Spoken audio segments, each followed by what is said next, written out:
Well, that's where they electrify the state. So in other words, if you like your natural gas fireplace, you can't keep your natural gas fireplace. If you like your natural gas stove or you like your natural gas hot water heater, you can't keep it. It will be, they call it beneficial electrification. It's really forced electrification. And I think it's a giant takings, not just of the natural gas business, but also of your appliances, because you have to also pay for it. I mean, besides your energy bills going up, you also have to replace all of your own appliances at your own cost.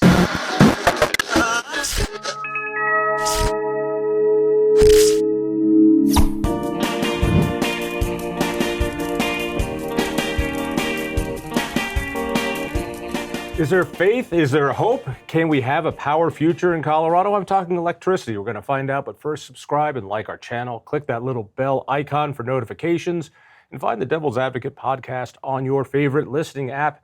Amy Oliver Cooke from Power Gab, which you can watch right on IITV, of course, and Independence Institute and Always On Energy. You've got a thing for energy. Is there hope that Colorado will have enough energy? Well, I'm hopeful. I would say I'm not necessarily optimistic in the near term, but I'm hopeful. I think there is reason for hope. But in the immediate future, now that Xcel Energy and state agencies have petitioned to keep Comanche 2 open, I feel somewhat better. So you don't have to go out and buy your generator right now. All right, let's bring this back for a second, because for the last decade, you've been scaring the crap out of me that our lights are turning off, and you've got me to believe it. And here's how I see it. 2/3 of our energy comes from fossil fuels. The governor wants to get rid of all fossil fuels in 15 years as our demand for energy, triples in that time? Roughly triples. That cannot be. It cannot happen. We are facing a near-term catastrophe, it sure seems. Yeah, so you can do math, clearly, and so can we, and so can some others. And one of the things, I would point everybody to the Independence Institute's website right now and go to, under issues, energy and environmental policy. We actually have an issue brief on there called The Big Shortfall. And what it is you can see in plain math, in other words, just plain, 2 + 2 = 4, or 2 - 3 means you go negative. And that's what's happening with right now. We do the numbers for Xcel Energy. And the reason is they're retiring Comanche 2.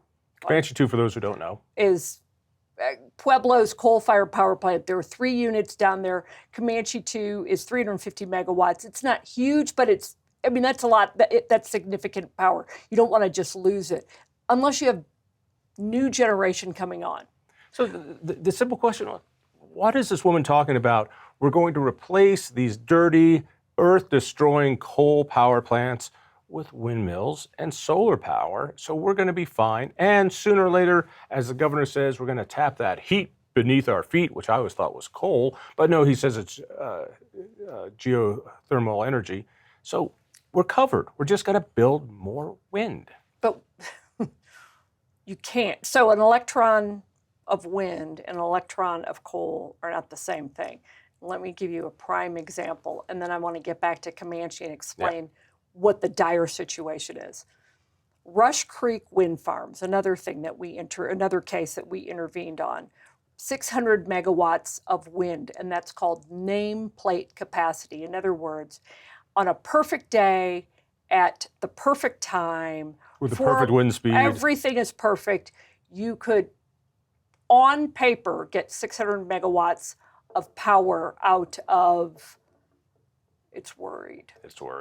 out of Rush Creek Wind Farm. But the actual accredited capacity, and by the way, Rush Creek cost $1 billion. $1 billion. A billion. With a B. With a B. 600 megawatts out in the Eastern Plains.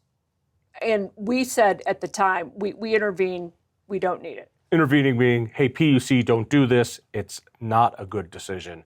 They ignored us. They did it anyway. Yeah. Yeah, that's essentially it. Our coalition of ratepayers intervened. So $1 billion, 600 megawatts nameplate. The accredited capacity, meaning the amount that you can expect to get from it, is anywhere from 49 megawatts on the low end to 80 megawatts on the higher end. So you've spent $1 billion because the accredited capacity, meaning, and that means the amount of power you can expect to get, essentially. You're not going to get 600 megawatts out of an intermittent resource like wind. Sometimes it blows like crazy. Sometimes it doesn't blow at all. So we're putting all this money into wind farms that can, on a perfect day, give us 100% of what they can do. But it never has. But really, you're going to get maybe 20%, 25% tops of is what you can rely on. About, actually, on this, probably 15%. Let's put it, and you've spent $1 billion on it. Well, now wait. Now let me finish. Let me finish. Let me give you a comparison. Comanche 3. So we just talked about Comanche. So units 1, 2, and 3. 1 is already retired. 2 is set to retire at the end of this year on December 31st, 2025. As we're ringing in the new year, we're ringing out Comanche 2. Comanche 3, the third unit, is about, originally 850 megawatts. And it also cost $1 billion. Now, the expected, anticipated, reliable, essentially the amount of power you could expect out of Comanche 3 was 750 megawatts. So you get 750 megawatts of a coal unit. Is that unit. on a good day or on a bad day? It's 20. Coal is like nuclear. It's a workhorse. It doesn't depend on the weather. It's always there. And and so its accredited capacity is much higher. Now you've spent $1 billion for the Rush Creek wind farm, and you've spent $1 billion for Comanche 3. So here's the problem right now. This is where we are right at this moment. Comanche 3, as part of a settlement agreement, is not run like a draft horse. They're not using it that way. They're trying to use it like it's a thoroughbred, like it's a racehorse, like it's a peaker plant of some kind. They're running it in a way that it was not designed to run, that was part of the settlement agreement as well as state mandates. Xcel has to reduce carbon emissions. The way you reduce carbon emissions is you stop using coal. So they have throttled back the usage of Comanche 3, which means that the actual amount of power we're getting out of it is about 400 to maybe 400 to 425 megawatts is what they expect to get out of Comanche 3, this coal-fired power plant. Still way more than Rush Creek. I mean, a lot more. But here's the thing. When you do this, when you treat a coal-fired power plant like you're treating it or running it as if it's a peaker plant, you're constantly cycling it, you damage it. And the PUC knows this. They've even requested a study on the additional cost and maintenance of cycling a coal plant. It is not the way you run a coal plant. Use a couple terms I want to catch up on. Peaker plant, I'm assuming means this is a plant you turn on for peak demand periods. Yes, I mean, running it like a peaker plant, the way it is supposed to be run now is that it's not an emergency plant, that you would not have to run it 24/7. It wasn't an always-on plant. So Comanche right now, Comanche 3, Unit 3, which is supposed to stay open through 2030, is down for maintenance. It's an unexpected outage, and they don't anticipate it coming back online until summer 2026. Now, you combine that with losing Comanche 2, and you look at, and if you go to the Independence Institute website and go under Energy and Environmental Policy and look up the big shortfall, what you see is that with Comanche out, Comanche 3 being out, Comanche 2 set to retire. Pawnee is also to retire, but it's being converted to natural gas. Here's the point. Xcel Energy does not have enough capacity to meet demand. The numbers go negative. When? Next year. Next year, like 2026. Like on New Year's Day, technically, because Comanche 2 is supposed to turn off. Comanche 3 is down for repairs. Yeah, so what you have is you're going to lose 1.2 gigawatts of power. And for those of us who don't understand, how much power is that? That's a lot. It's, 1,200 megawatts. It's,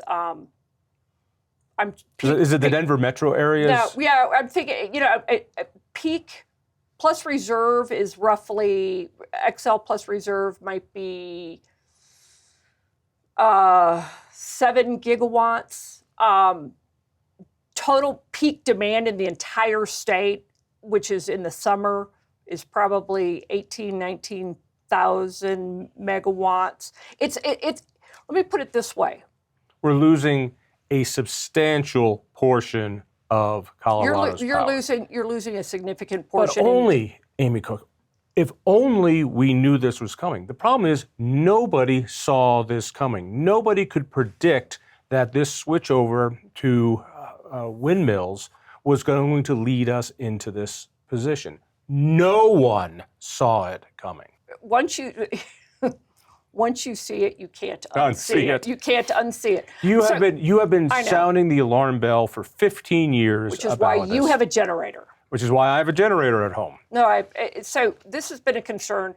First time I wrote about your rates are going to increase and reliability is going to decrease was actually December of 2010 because 15 years. We could see it coming. It's not a shock. And more importantly, those people who push this green energy cronyism, this green industrial complex, they know it too. It's not that hard to see, but when it comes crashing down, it could be awful. So if Comanche 2 gets shut down as it is scheduled to get shut down, what happens? You asked what happens. We won't have enough power to meet demand. My guess is we get through part of the winter because we still have natural gas online. And that's a whole nother story. But in the summer, you won't have enough power. There just won't be enough power. This is why the Trump administration has been ordering what they call a 202 order to keep coal online. But Xcel and state agencies in Colorado now know. I mean, they see it. They know what's coming. So they've actually asked the Public Utilities Commission to keep Comanche 2 online, not for 90 days like a 202 order. They want to keep Comanche 2 online, give it a stay of execution for 12 months. For me, the cronyism side of this is amazing. That, and I pick on Xcel only because they're the ones doing it, but the incentive for Xcel to do this is what the legislature did. When the legislature said, why are our energy bills so high? Well, look in the mirror. You're the guys who pass these regulations. You're the guys who put in these mandates. And so we have Comanche. We pay for it. That's a mortgage. Then they have to upgrade it. And I forget which Comanche plant it was, which was upgraded to become the most clean coal power plant two. And if I remember, tell me if I'm wrong, so we're paying 2 mortgages on Comanche 2, and it was scheduled to be decommissioned not this year, not next year, but in 2072, nearly 50 years So from that's now. Comanche 3. That's 3. So 2 is older, but 2 had environmental scrubbers put on, scrubbers technology put onto it. But 3 was the cleanest burning coal-fired power plant, and it was supposed to be, I've heard 2050, I've heard 2070. The point being, ratepayers, Xcel Energy ratepayers, you and me, because we are both on Xcel, we owe $850 million on those 2, and they will be shut down and you will not be able to use them. So, but we'll still pay on them. So it's the equivalent of buying a car and you decide you're not going to use it. Like your Toyota Camry that you're famous for. I got 225,000 miles out of that. Imagine that you paid for it. Oh, I paid for it. On a number of levels, but you paid for it, and then at 120,000 miles, or let's say even 150,000 miles, they tell you, oh, you can't use it anymore. We're just going to set it aside. Now what you have to do, and you still have to pay it off. That's the part that I don't think people get. Now what you have to do is also buy a new car. Right, so you have a car, and after 2 years, you have to throw it away, even though you haven't paid it off. You have to buy another car, so you're paying 2 mortgages, 2 loans on cars. And then after 3 years, you need to get rid of that one. So you're paying all these mortgages for the same transportation. And the people who get rich are the people selling the cars and doing the debt. And that's the green industrial complex of how they get so wealthy. Excel's not in the power business. They're in the building stuff and then getting a mortgage and charging our customers for it. Well, I would actually challenge, I mean, yes. So yes, they make money by building more. And we've written about that ad nauseum. So they pad their rate base and they get a rate of return of 10% roughly. Do the math, 10% of $10 billion is a whole lot more than 10% of $5 billion. So the more they build, it gets added into their rate base. They expand their rate base, the more they make. And for them and their shareholders do very, very well. But I think now they played along with this for the last 15 years or so. And now they see it too. They know what's coming. And they're in the reliability business. And if they can't provide power, then they have no customers. And that is catastrophic, not just for us, but also for them. Give me the simple answer on this. Is it feasible to have 100% renewable energy in Colorado by 2040, the way the governor and many of the legislature wants? No. It is physically impossible. Physics. You could do it, but only if you want to look like North Korea. I mean, you could do it, but you couldn't. You can't have reliability. You can't have a 24/7 power grid and have it only powered by wind and solar and batteries. Amy Cooke's with us. She's the expert on energy, Independence Institute. Go to thinkfreedom.org to learn more about that. But I want to move this towards something hopeful, because you say there's something hopeful. Now that we know we cannot meet these demands, that reliability in energy in Colorado cannot happen if we keep these mandates, for the first time in years, you had this glimmer of hope. Not optimism. I wouldn't say optimism. And you're not what I call a Miss Sunshine when it comes to energy. Explain this hope that you see. Yeah, so there are a lot of bad things on our horizon with the mandates for wind and solar. Right now it's by 2050. The governor wants it by 2040. 100% renewable. Yeah, 100% wind and solar. Which means brownouts and blackouts. And batteries, and that's part of a campaign pledge. We understand he's going to try and move the goalpost to 2040. There's also something called the Clean Heat Plan, which is atrocious. So those are all bad things. What is a Clean Heat Plan? Well, that's where they electrify the state. So in other words, if you like your natural gas fireplace, you can't keep your natural gas fireplace. If you like your natural gas stove or you like your natural gas hot water heater, you can't keep it. It will be, they call it beneficial electrification. It's really forced electrification. And I think it's a giant takings, not just of the natural gas business, but also of your appliances, because you have to also pay for it. I mean, besides your energy bills going up, you also have to replace all of your own appliances at your own cost. So, and by the way, this is the same time that our reliability is going to, for electricity, is going to be crumbling to North Korean standards in the next 15 years. At the same time, you're going to have to buy things that make that crumble even faster, because natural and gas, I've got a natural gas dryer, natural gas water heater, natural gas furnace, all those things will have to be changed over, and they're going to suck more electricity, which we don't have and will not have. And you live in Boulder. How did you get that? Wow. Just lucky. Well, you bribed the right people. No, so demand will increase as reliability decreases. Costs will also increase, and they're going to force more electricity onto the grid, more demand onto the grid at a time when it can't meet demand. So we're going to have to overbuild wind and solar. The cost is going to be astronomical.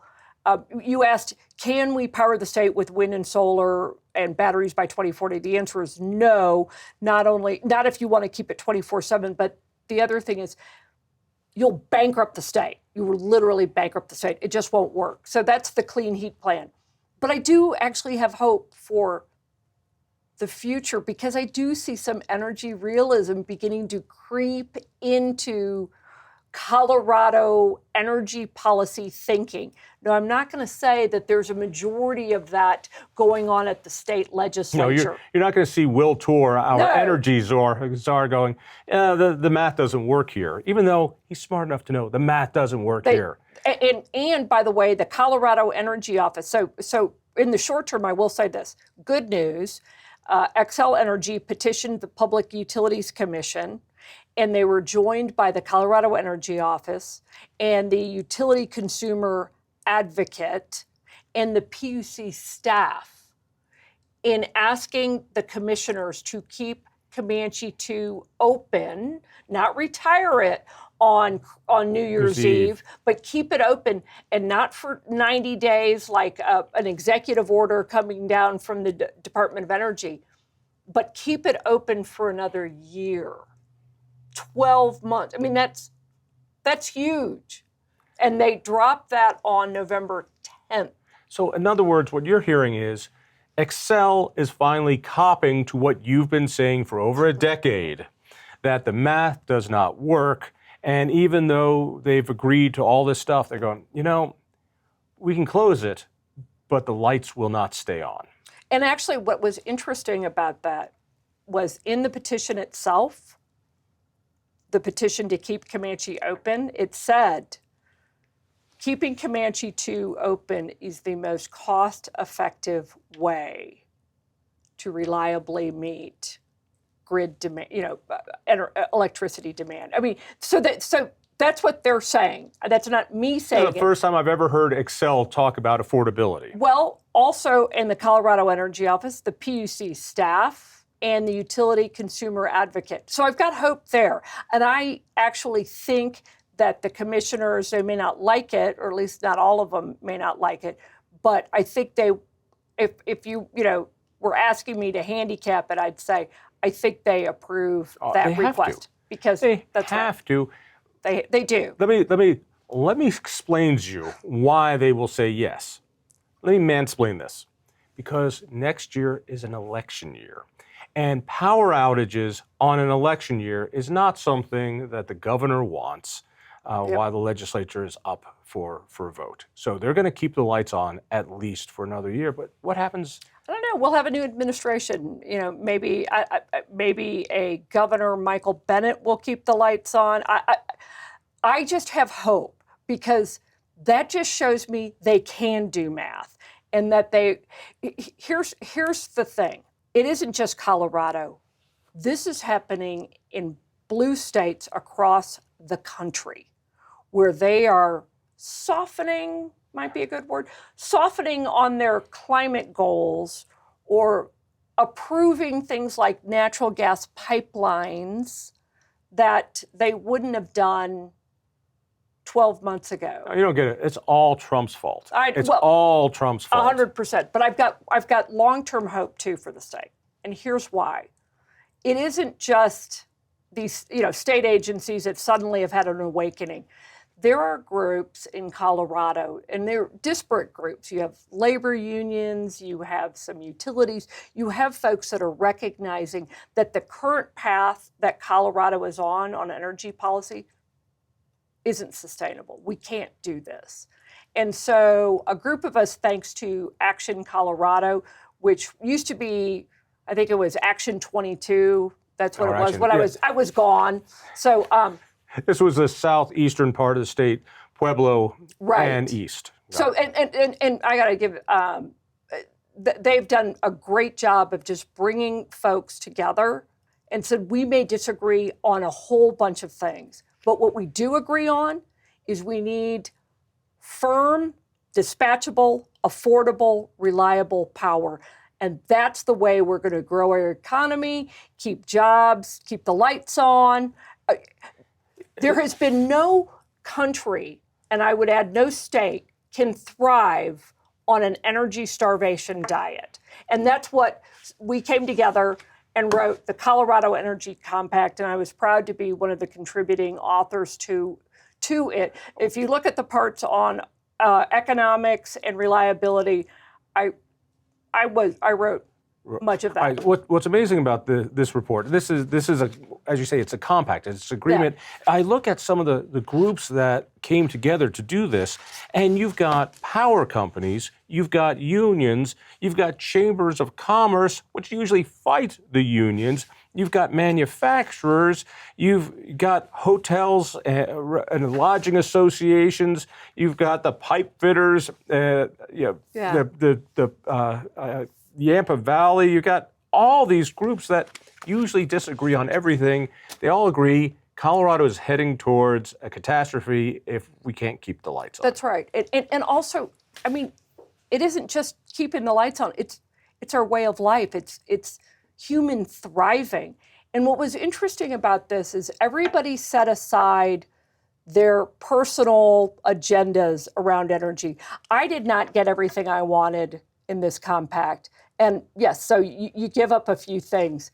But overall, this is a fantastic document that essentially says the state must have affordable, reliable, firm, dispatchable power. What is firm and dispatchable? So dispatchable means it's there when you need it. You turn on the switch, power goes off. That's wind and solar are considered intermittent. They are not dispatchable. They don't work at night, and they don't work when the sun doesn't shine. Right. When the wind doesn't blow and the sun doesn't shine. That's right. That's exactly. So and firm? Firm meaning baseload power. Like you've got to have firm power that you know is always there.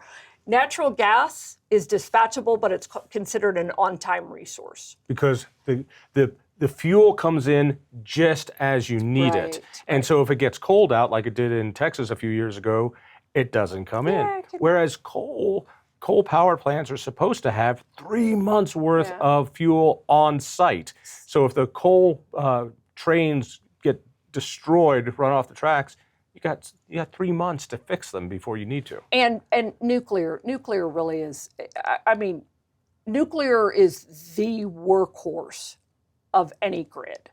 And so the fact that Colorado actually has included nuclear as clean is... It's a game changer. It's funny, in states that have nuclear, they're like, you finally did that? Well, welcome to 1970. But it's a huge step for Colorado. Now we have to have the runway to build out nuclear because, eventually Comanche, whatever happens to it, Comanche 2 and 3 are eventually going to retire. What we need is that firm baseload power where you don't see spikes in it. It's not going like this. It is like, it's the one time you just want to see a flat line. You might not be able to answer this, but give it to me in general terms. Colorado is destroying its economic future to switch power over from fossil fuels to feel-good energy, solar and wind. What difference does that make on a global scale? Because we're doing this to save the planet. At the same time, I've just looked at the numbers for China and India and the rest of Asia, and they're building and using coal more than they ever have, and their spike is going like this as ours is going like this. And I'm wondering, we're bankrupting ourselves to change how much of the global release of greenhouse gases. So we do all this stuff, we go broke. Does it save the earth? Well, no. But more importantly, China friend of mine wrote a column called China Carbon Time. And China overtakes, if we were to do, get rid of all of our carbon emissions in Colorado. Got rid of all fossil fuels. Everything. China would eclipse that in 12 minutes. 12 minutes. You're not making that up as Nope. 12 minutes. 12 minutes. So we in Colorado, is Colorado or the nation? Colorado. So in Colorado, we get rid of all fossil fuels. 2/3 of our electricity goes blank, and we're living on a third of what we're living on now. It doesn't matter because in 12 minutes, the carbon and greenhouse gases from China overtake that in 12 minutes. 12 minutes. 12 minutes. That's what we're bankrupting our state and our children's future for. Right. And Right. I think about this on a national scale. If we care about greenhouse gases, if we care about climate change, we need to have the economic power to force China into a new energy future. We can't do that if we're broke.